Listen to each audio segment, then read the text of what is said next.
Hey everyone, this is Kevin Shriver from Downtown Pittsburgh Dogs. Hope you all are doing very well. Thanks as always for watching. I want you to join me here on this short journey through a couple videos. I'm going to have to break it up into a couple videos about the 7 habits of highly effective dog owners who live in an urban setting. This is a little bit of a spin-off of the book 7 Habits of Highly Effective People by Stephen Covey. I'm relating it here to the activities and habits and the disciplines that you need to have as an owner living inside of an urban dog setting.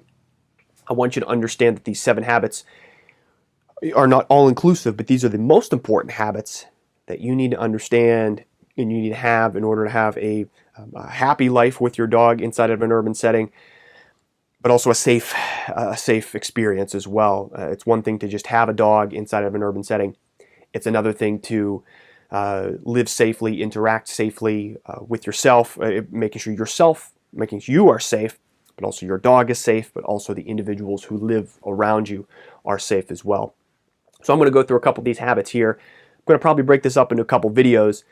If you have any questions on any of the comments, please leave a comment below and I'd be happy to answer that for you. So the first thing you need to know, the first habit, most important habit, is you need to know about yourself and what you need. Yes, the first habit doesn't actually focus on your dog, not just yet, but you need to work on yourself and you know what you need.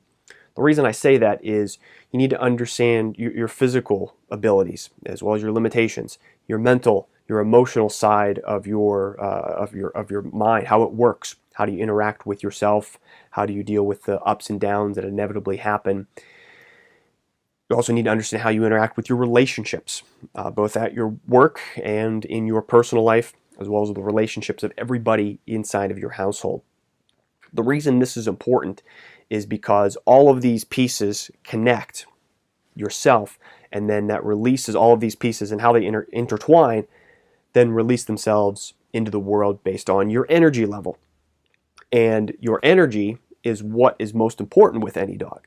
They don't understand the words that we speak. They don't understand the communication language that we use. People say they understand our tone. Most importantly, they understand our energy. And all of those words impact us to, to switch up the energy that goes out into the world.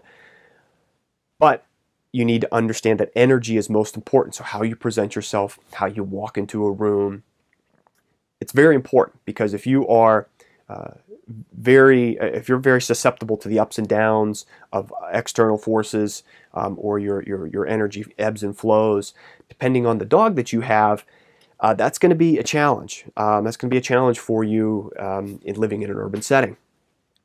You also need to understand about yourself as to what you need for your own personal life and your career.